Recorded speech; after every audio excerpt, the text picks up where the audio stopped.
நாங்கள் பார்க்க போகிறது வந்து ரேசர் சைரன் மினியோட முழு ரிவ்யூ தான். இதில் வந்து மருந்து குளிச்ச வடிவத்தில் மைக்கின் கேப்சியூல் கொடுத்துருக்காங்க.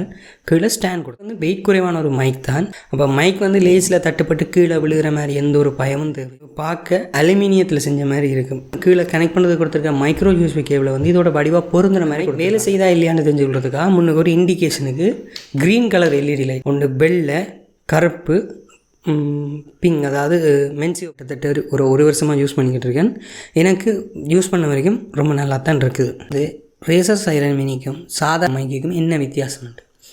அது வந்து பார்த்திங்கன்னா டைனமிக் டெக்னாலஜியை பயன்படுத்துது. அதே மாதிரி இது வந்து கொண்டென்சர் மைக்குன்னு சவுண்டை எடுத்துக்கொள்கிற பேட்டர்ன் வந்து பார்த்திங்கன்னா சொல்லுவாங்க ஓம்னி டிரெக்ட்.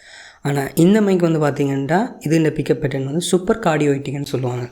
அப்படின்னா என்ன அர்த்தம்னா இது ஆனால் இந்த மைக் வந்து ஸ்பெஷலாக யாருக்காக டிசைன் பண்ணிக்கிறாங்கன்னா, உங்களுக்கு இந்த ஃபுல் வீடியோ பார்க்கணுமெண்டா ஷார்ட்ஸாக இருந்தால் ரிலேட்டட் வீடியோஸில் பாருங்க, ரீல்ஸாக இருந்தால் கேப்ஷனில் இருக்க லிங்கை காப்பி பண்ணி ப்ரௌசரில் பேஸ் பண்ணுற மூலம் பார்க்கலாம்.